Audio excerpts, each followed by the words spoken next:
এই ভিডিওটা আমার ছিল 31st দিন। সেই দিনে আমি যা যা করেছিলাম সেই ভিডিওটা নিয়ে আমি আজকে সাজিয়েছি। আপনারা সবাই ভাবেন এত সুন্দর ভিডিও কিভাবে হয়, কিভাবে বানাই, কি রান্না করলাম।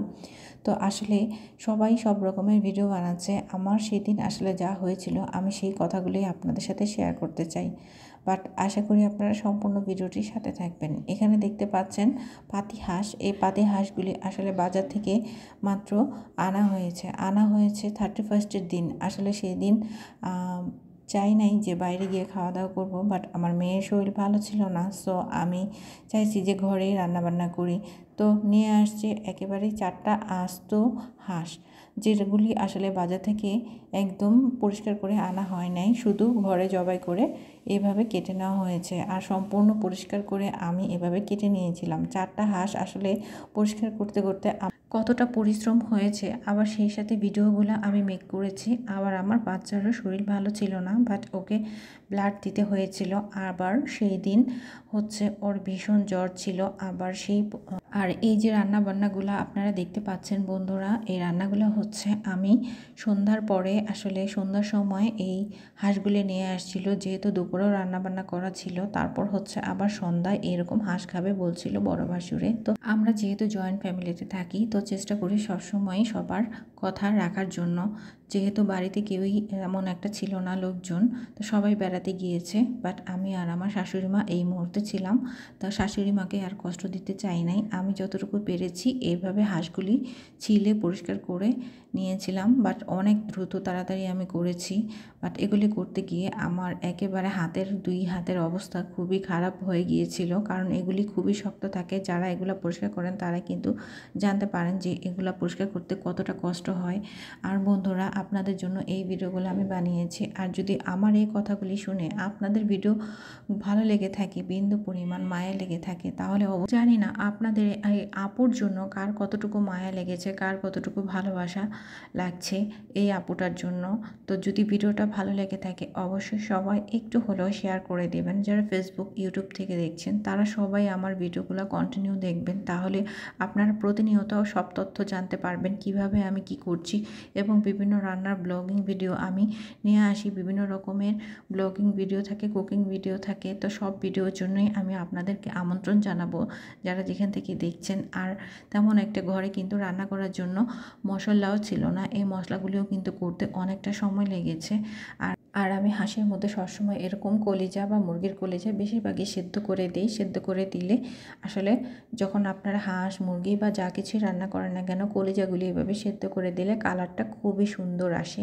তাই এভাবে ডাইরেক্ট কখনো দিতে যাবেন না, তাহলে একদমই কালারটা অসুন্দর লাগবে। বিশ্বাস করুন, আমার টিপসগুলো আপনারা কিছু কিছু ফলো করবেন। আর রসুনগুলো কিন্তু আপনারা দেখতেই পাচ্ছেন, এগুলি কিন্তু দেশি রসুন ছিল, তাই আমি এভাবে একটু থেতো করে পানিতে ভিজিয়ে রেখে ব্লেন্ডার করে নিয়েছিলাম। আর বন্ধুরা, এই যে দেখছেন, আর এই হাঁসগুলি কিন্তু খেতে ভীষণ মজার ছিল। আর এগুলি একদম একটু মাংসগুলা ব্ল্যাক কালারেরও থাকে, তো ভালোই লাগে খেতে। আসলে ভীষণ ভীষণ মজার ছিল বন্ধুরা। আর কালারটা কেমন হয়েছে হাঁসের মাংসের অবশ্যই আমাকে কমেন্ট করে হলেও জানাবেন বন্ধুরা। আর ভিডিওতে কথাগুলো আপনাদের কেমন লেগেছে, আর আপনারা যদি ভিডিও রিলেটেড কমেন্ট করেন তাহলে আমি অবশ্যই বুঝতে পারবো যে কারা আমার ভিডিওগুলো দেখেছেন, এবং আমার যদি প্রতি আপনাদের কতটুকু ভালোবাসা, কতটুকু মহব্বত, সেটাই আমি দেখতে পাবো। যদি আপনারা এই ভিডিওটা দেখে একটা সুন্দর করে গঠনমূলক কমেন্ট না করেন, তাহলে ভাববো যে এর থেকে পাশান আর কেউ হয় না। তবে আপনাদের যদি ভালো লেগে থাকে তাহলে অবশ্যই আপনারা আমাকে বেশি বেশি কমেন্ট করে জানাবেন। আর রান্নাবান্না শেষে আমি কি করলাম সেটাও আমি আপনাদের সাথে শেয়ার করছি বন্ধুরা। কিন্তু দেখছেন মাংসটা কিন্তু প্রথমে কষিয়ে খুব সুন্দর করে রান্না করে হালকা একটু পানি দিয়েছি, কারণ এই হাঁসগুলি সেদ্ধ হতে অনেকটাই সময় লাগে। বাট 2 ঘন্টার কাছাকাছি এসে সর্বমোট লেগেছে, 2 ঘন্টা লাগে নাই এই আর কি। যেহেতু বাচ্চারা খায়, একটু নরম করে রান্না করলে ভালো হয় এই ক্ষেত্রে। তো এই যে বন্ধুরা দেখছেন, অনেক এখানে 4টা হাঁস আসলে দেখা যাচ্ছে অল্প একটু, কারণ ছোট ছোট হাঁসগুলি ছিল, মানে মাঝারি সাইজের হাঁসগুলি ছিল, একেবারেই ছোট না। পাতি হাঁস কিন্তু এরকমই থাকে। তো বন্ধুরা, আমি রান্না শেষে আর যা যা করেছিলাম সেটাই বললাম। আর যেহেতু রান্নাটা শেষ করে খাওয়া দাওয়া শেষ করে সবাইকে খাইয়ে তারপরে গিয়েছিলাম, 31st দিন যেহেতু ছিল। তারপর আবার একটু ছাদে গিয়ে তাড়াতাড়ি আবার ভিডিওটা তৈরি করে নিয়ে আসলাম যে ছাদের ওয়েদার কেমন। তো আমার ছেলে আসলে ওইখানেও অনেক মজা করছিল, তো সেইগুলি একটু ভিডিও করে আমি নিয়ে আসছিলাম। তো সেই ভিডিওটা আমি পরে শেয়ার করব। 31st দিন মানে আমার যা যা হয়েছে সেই ভিডিওটা আমি আরেক দিনের জন্য সাজাবো। তো জানুয়ারির প্রথম দিনে যা যা হয়েছে আমি সেই ভিডিওর সাথে সেই ভিডিওটা অ্যাড করব। তো বন্ধুরা, জানি না যারা যেখান থেকে দেখছেন অবশ্যই বেশি বেশি করে আমাকে পাশে রাখবেন, ভালোবাসবেন। আর ছাদের ওয়েদারটা যা ছিল আমি সেটা একটু ভিডিও করে নিয়ে আসছিলাম বন্ধুরা। তো কেমন হয়েছে, আর আমি খুব চটজলদি গিয়ে চলে আসছিলাম, যেহেতু প্রতিবারই একটু 12টার দিকে যাই ছাদে। আর যা যা আসলে সবাই ফানুস উড়াচ্ছিল, তারপর হচ্ছে যা যা মজা করার করছিল, আমি বাস একটু ভিডিও করে চলে আসছিলাম। তো থ্যাংক ইউ সো মাচ যারা এতক্ষণ আমার সম্পূর্ণ ভিডিও দেখে আমাকে সময় দিয়েছেন বন্ধুরা, খুব খুব ধন্যবাদ জানাচ্ছি, অনেক ধন্যবাদ।